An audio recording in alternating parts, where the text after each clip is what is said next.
One cool summer's afternoon, Natalie and her beloved alien cat named Vegemoto III, or Vegemite, were travelling along the English countryside. They had in fact been holidaying for quite some time since their cleaning business, Fluff Monster, had amassed them a large fortune. They had had no business plan, simply a cat who could, in mere moments, make any house, mansion, office building, football stadium immaculate by gobbling up her most favourite of treats, dust balls. She would eat anything really, and her alien fur would leave every surface glow with the sheen of pure cleanliness. There were TV appearances, movie deals, book contracts, and a sea of fans from Japan to New Zealand.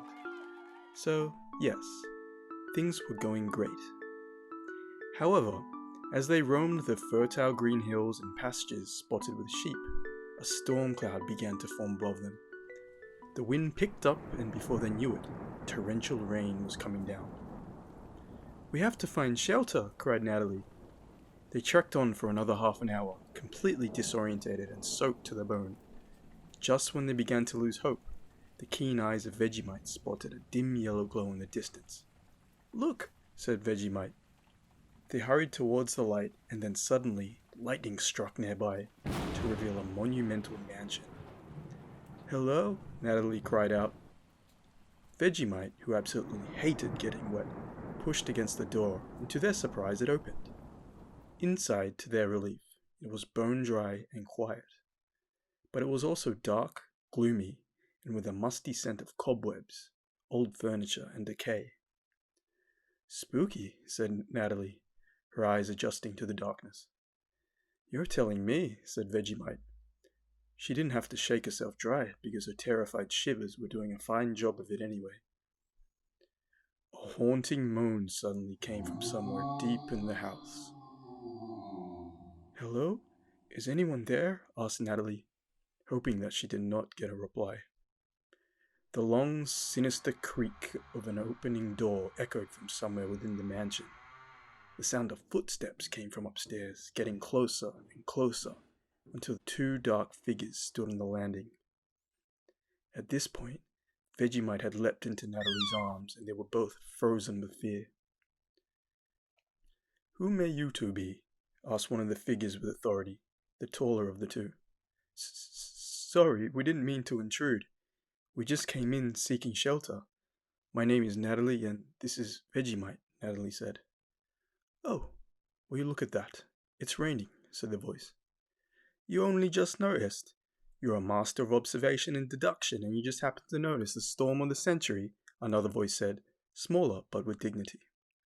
The first voice went on. "I know who you both are. I am a fan. You will no doubt know the two of us as well." "Who and where are you from?" asked Vegemite, drawing courage in even the most frightful moments. At that moment, the shorter figure lit up a lamp. He had a mustache and a high-rimmed hat. The other wore a long coat with the collars up and a deerstalker hat. "Where? 221B Baker Street, London. Who? My name is Sherlock Holmes, and this is my companion and detective partner, Dr. John Watson." With their fears melting away, Natalie and Vegemite were starstruck. Vegemite giddily jumped up and down, and Natalie hyperventilated, her excitement bordering on anxiety. Of course they knew who these two were. "Now that introductions are out of the way, we must solve the case of the Wailing Mansion," said Sherlock. "The what?" asked Natalie. Suddenly, the same long, terrible moan rippled through every room and corridor.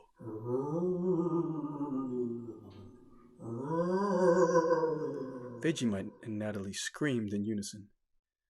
"Exhibit A, the Wailing Mansion," said Sherlock Holmes. "One Geoffrey Matheson lived here, an old widow in his 80s. He died last year with only one known relative, Philip Matheson. A known petty criminal, he escaped arrest after an attempted bank robbery in London, and he too was never seen again. After several workers claimed to be attacked by the angry ghost, as well as any other potential buyer looking to see the house, the head butler called upon us to investigate. Now the question is, will you help us solve this mystery?" Suddenly the call to adventure was ignited within Vegemite and Natalie, and both of them answered "Yes" with enthusiasm. The group of detectives first began by heading in the direction of the ghostly moan. Natalie and Vegemite tried their best not to ask all sorts of questions about the famous duo. Although they were scared walking in the dim light of the lamp down long, shadowy corridors, they still managed to look at each other with excited, incredulous glances as if to say, "It's the Sherlock Holmes and Dr. Watson." Eventually, they entered a lofty library room and looked around. Vegemite's ears pricked up and saw a funny golden button on the wall beside a bookshelf. Unable to contain herself, she pressed it. Before they knew it, Vegemite and Natalie were plunged into a small room. "Ouch," they both said. Vegemite may have been an alien cat, but she never seemed to fall on her feet like a normal cat. "You always have to press it," said Natalie. "I'm sorry, I can't help it," answered Vegemite. Then they both began to laugh. Inside the dim room was nothing but a small table with a single bowl of plastic fruit. "Why would there be a bowl of plastic fruit in here?" asked Natalie. Vegemite, who had already worked up an appetite, suddenly gobbled up the bowl of fruit. The bowl included. "Veggie, no," said Natalie, but it was too late.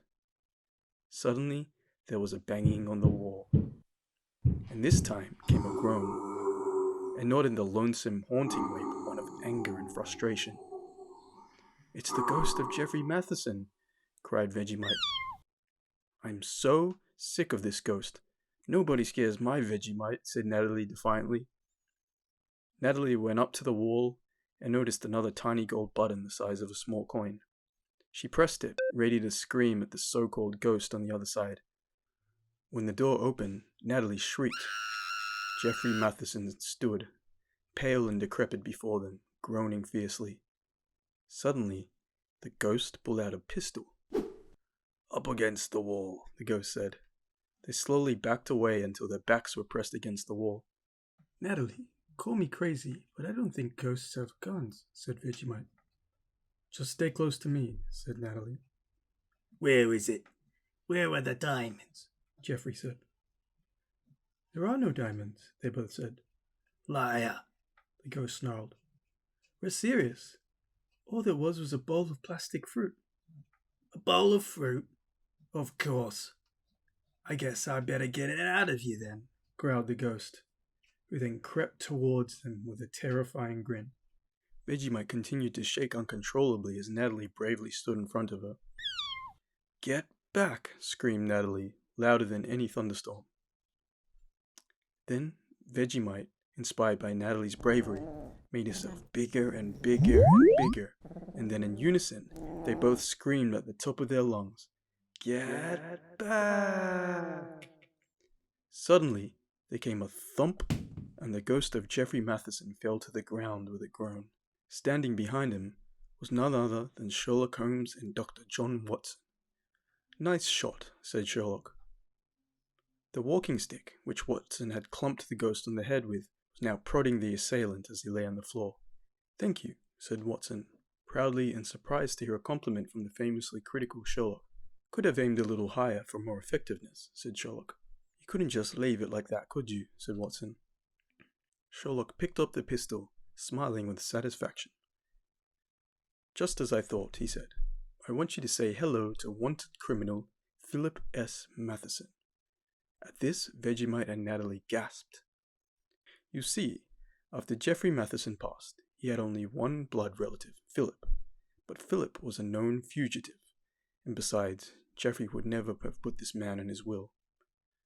One thing to be of inconceivable value were Jeffrey's blue sapphires, estimated to be worth $5 million, hidden in a secret room. But how could Philip find the secret diamonds while preventing any prospective homeowners from wanting to buy the house?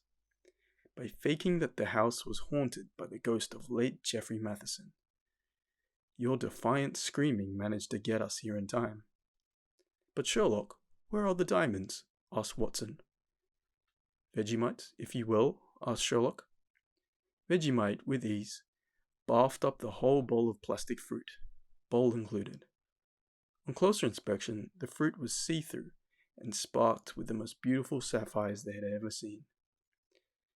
If the both of you hadn't been so brave as to shout your lungs off at the ghost, We would never have found him, and thanks to Vegemite, she kept the diamond safe in her fluffy belly, even if it was just for a little while.